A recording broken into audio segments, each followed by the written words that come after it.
Hello folks, and welcome back to another Chatty Get Ready with me. It's been a while since I sat down and filmed one of these. I have been doing so much pre-filming to get all of my content done ahead of time for my travels and some other very exciting announcements happening in the new year that I've been able to take a little break from filming through all of that. So I'm sitting down and filming this. It is right after Christmas, but y'all aren't gonna see this for a while, and so many things are happening and so many things are getting done, and I'm so excited about what is to come in the future. But what I wanted to do is sit down and do a little bit of a follow-up from some of my transition videos and my top surgery videos. So, as many of you know, I had top surgery back in October. That was, October 2nd. Almost 3 months ago now that I had surgery. Yeah, it's like almost January. So January 2nd will be 3 months.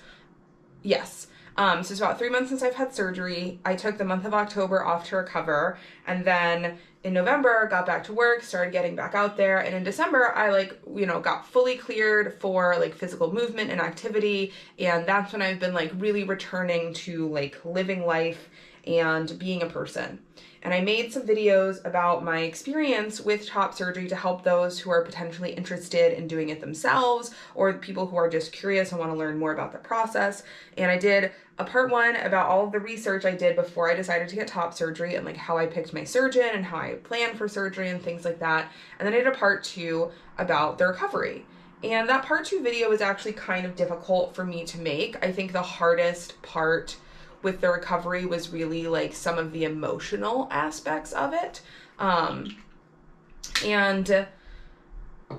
Transitioning publicly is not an easy thing to do. I never thought it would be an easy thing to do. No part of me, when I was making the choice to get top surgery and to start T, I did really have a thought about quitting social media or stepping back from it in a big way, because I was nervous about very publicly transitioning and what that would look like and what that would mean. But I decided that it was just too important to live authentically out loud and be who I am and express myself and be hopefully an example or a role model or just another person who's out there being non-binary and medically transitioning and living the way they want to.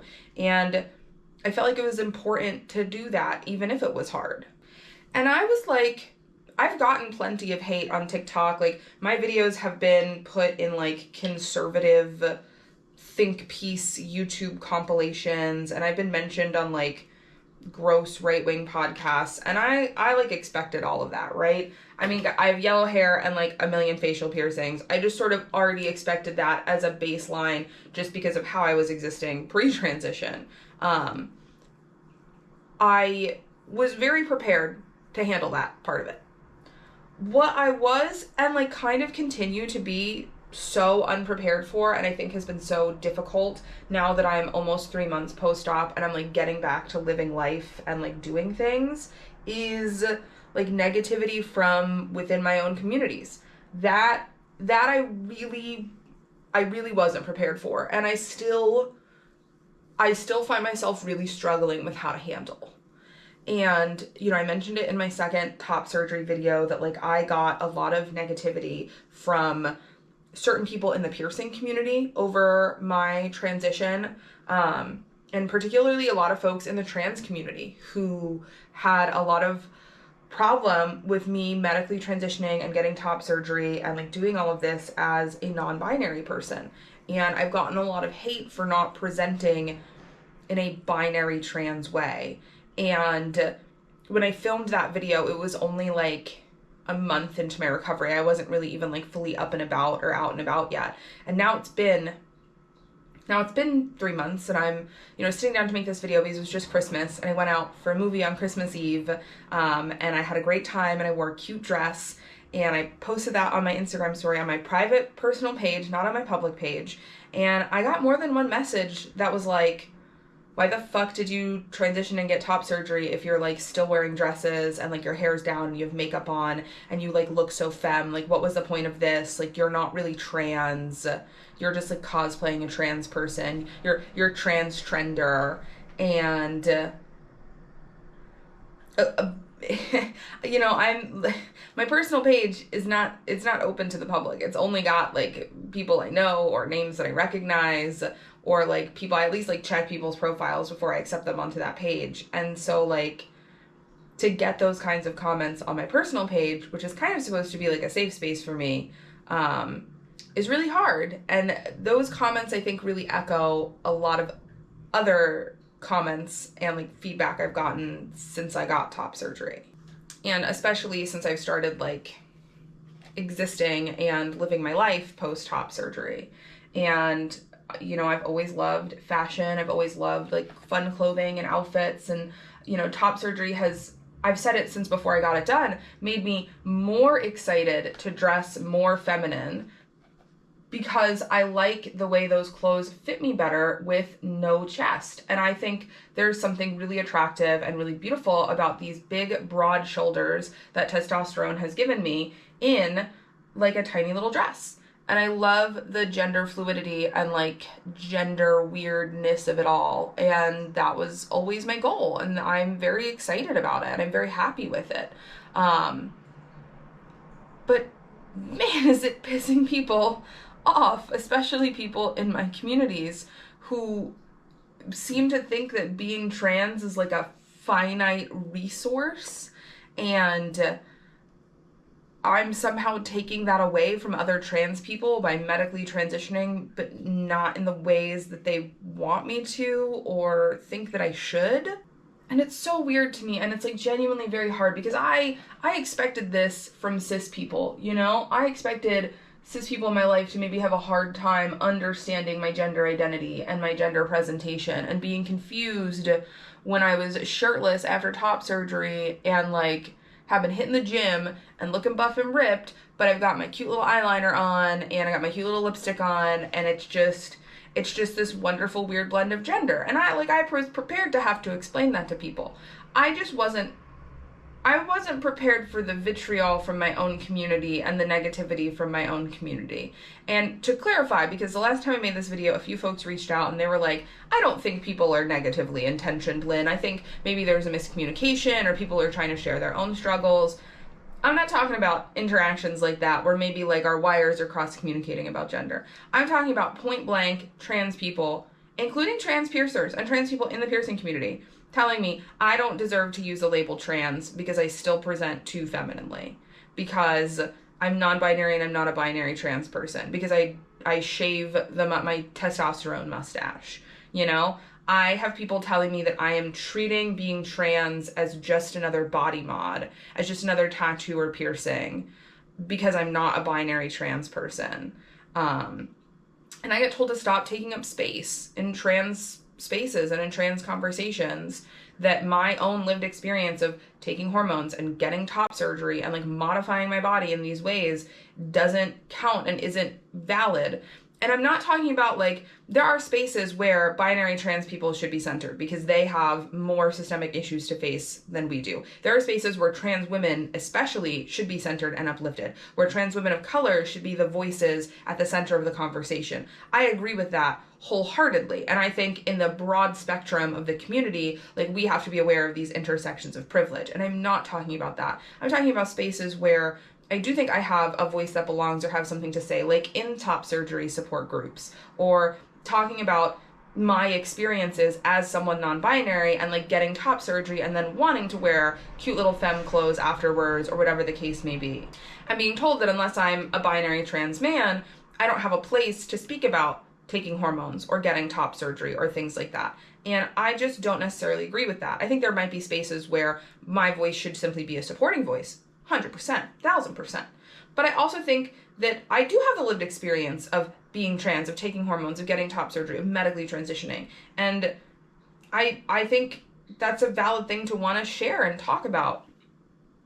And I expected cis people to demand gender neutrality or gender confirmation or whatever the case may be from me. I expected them to be very confused about my gender presentation and like expect certain androgyny or expect certain masculinity from me.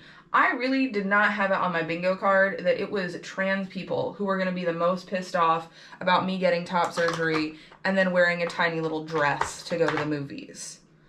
And what sucks about that is it makes it hard for me to feel like I belong in my own communities. Like, I'm certainly too trans for cis people. Like, I can kind of still pass if I wear the right clothes, but the second anything is tight enough on my torso, like, you can tell that it's a masculine chest. And I've had some negative interactions with cis people just out and about in the general public before. I've had someone just come up to me recently at a bar and be like, "What are you?" Which, like, low-key was, like, kind of the goal, so, like, we're succeeding on that front. But, like, definitely too trans for cis people, but apparently not trans enough for the trans community. And so it's just this weird limbo space to exist in. And it's hard. And I feel like should be a time when I'm celebrating and I'm happy, and I am, because my body feels so, I'm sitting here filming this chat to get ready with me. I film in my little bathroom in my apartment, and I don't have a proper stool to pull up to my like sink area. So I sit on my step ladder. I know I've talked about this in videos before and said that I'll upgrade this setup, and it just never happens. And I'm kind of like shrimped over a little bit doing this. And all I can think about now is that I don't feel the weight of my boobs against my chest, and I don't feel them like contacting my upper torso. And just sitting here, putting on my makeup, filming feels so phenomenally good and right and amazing in my body. And I'm just talking about it, and I just want to like, flat. It feels so good. It's the best, and I am happy, and I am celebrating, and I know that I made the right choice for me, and I don't have a singular regret in my heart about it. But man, if it isn't hard to fully lean into that celebration when I feel scared to celebrate out loud because I'm somehow taking things away from other trans people, or members of my own community are going to be upset at me, or I'm going to get nasty comments on this video about how I'm not really trans. And that's hard. And I'm not going to pretend that it's not. And I don't for 1 second regret transitioning or getting my surgery or anything like that. It was absolutely the right choice for me, and I am so happy and so thrilled that I did it. But I'm also not going to pretend that it was very easy to do as a non-binary person. And I'm certainly not going to pretend that there's this full support from the trans community for non-binary folks who choose to medically transition, especially if you're not going to give people the, like, masculine-leaning androgyny that they seem to be interested in exclusively from AFAB non-binary folks. And I think the worst part about all of this is that I felt more a part of and more connected to the trans community before I had top surgery. And now that I've had surgery and I'm taking these steps to align my body with my gender identity, and was hoping to feel excited and be able to connect in these spaces with other trans folks who are like medically and surgically altering their bodies. Not that you have to, not that that is a requirement of being trans, but it is a different lived experience. And if anything, I feel like I belong in those community spaces less now that I've transitioned, now that I've had top surgery, especially as I'm exploring fashion and clothing and outfits that sincerely make me happy. It feels weird that the things that I dreamed of doing post-op and the things that I'm so excited about with my gender are also the things that are really heavily disconnecting me from the trans community. And I just hope more than anything else that there is a day in the future where like we can really fully dismantle this like gender binary concept that affects so many of us so negatively, and we can stop demanding certain types of androgyny from people who fall outside the gender binary, and the community itself can like do away with so much of this infighting and like just focus on being there and supporting each other, and realize that there's no finite amount of trans resources or queer resources, and that being trans can look a million different ways. It can look as different as each and every one of us who is trans and is a part of this community. And maybe for some people that looks like a gender presentation that you don't expect or you don't understand. And it's not hurting anyone for me to have a flat chest and wear a dress. It doesn't hurt anyone for me to still love crop tops and short skirts and fun outfits. And it's not even like that's all that I wear. I still also sometimes wear some very masculine outfits too. I'm having fun with it. And maybe that's the problem. You know, I've been told that I don't take gender seriously enough, especially since I talk about playing with it and having fun with it and being weird with it. But I don't know, that's just always been my association and my experience with gender, and I'm not gonna lie about it. And it doesn't mean that I don't take gender seriously. It just means that my expression of it is different sometimes.